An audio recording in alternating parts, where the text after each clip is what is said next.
नमस्कार दोस्तों, स्वागत है आपका मेरे एक और नए व्लॉग में। आज मैं आपको इस सालों पुराने बरगद के पेड़ के रहस्य के बारे में बताने वाली हूँ, तो बने रहिए मेरे व्लॉग में। चलिए चलते हैं। इस सुनसान रास्ते पर मुझे दिखाई देते हैं एक अंकल, जिनके पॉलिथीन में कुछ नमकीन, बिस्किट और चिप्स के पैकेट होते हैं। पर पता नहीं क्यों अंकल ने मुझे देखकर दोनों पॉलिथीन एक ही हाथ में पकड़कर अपनी रफ्तार बढ़ा ली।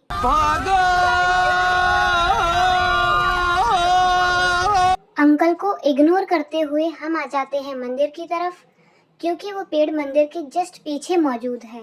माता रानी के दर्शन करने के बाद मैं आपको उस पेड़ के बारे में बताऊंगी, तो चलिए पहले दर्शन कर लेते हैं। मंदिर के अंदर एंटर करते हुए ही आपको लगेगा कि जैसे आप स्वर्ग में आ गए हो। चलिए मैं आपको दिखाती हूँ।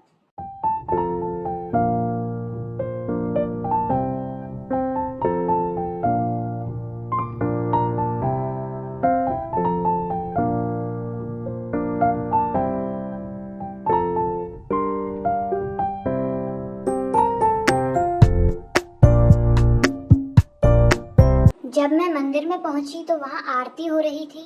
मैं आरती में शामिल हुई। उसके बाद मैंने माता रानी के दर्शन किए। और ये है हमारी प्यारी सी माता रानी। क्या कभी आप भी आए हो इस मंदिर में? मुझे कमेंट में ज़रूर बताना।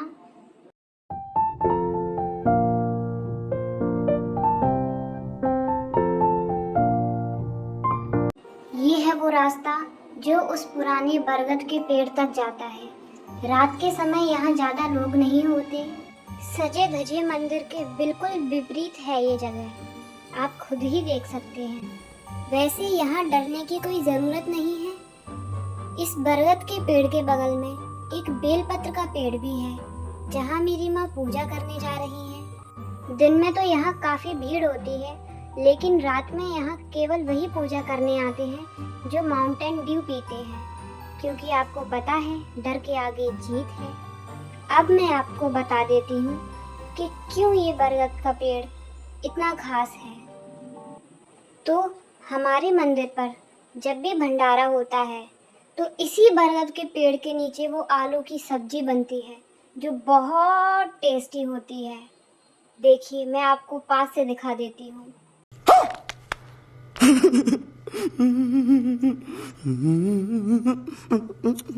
अब मैं आपको नवमी के दिन का दृश्य दिखाती हूँ, जिस दिन मंदिर में विशाल भंडारा होता है। और एक दुर्भाग्य की बात बताऊं, मेरे साथ अक्सर ये होता है कि जब भी इस मंदिर में भंडारा होता है, मेरे पहुंचने तक वो खत्म हो चुका होता है और मेरे हाथ केवल बूंदी लगती है।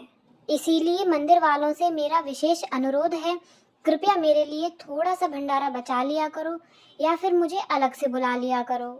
हर साल नवमी के दिन माता रानी के मंदिर में एक छोटा सा मेला लगता है, इसीलिए शाम तक काफी भीड़ हो चुकी थी, जैसा कि आप देख ही सकते हैं। मैं मंदिर केवल दर्शन और भंडारे के लिए आई थी।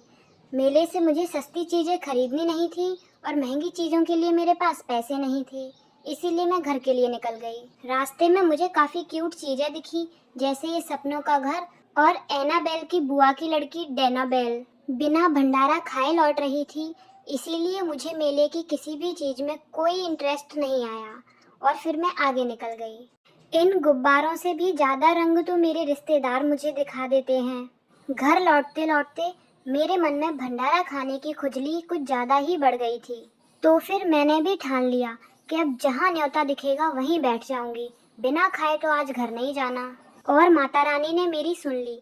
रास्ते में मुझे भंडारा दिख गया और फिर क्या था, मैं वहीं बैठ गई और फिर मैंने पेट भर के खाना खाया और उसके बाद मैं घर गई। आज के लिए इतना ही। मिलते हैं अगले व्लॉग में। तब तक मेरी कृपा आप सब पर बनी रहे। अगर आपको ये व्लॉग पसंद आया हो तो प्लीज़ वीडियो को लाइक, एक प्यारा कमेंट और चैनल को सब्सक्राइब ज़रूर करना।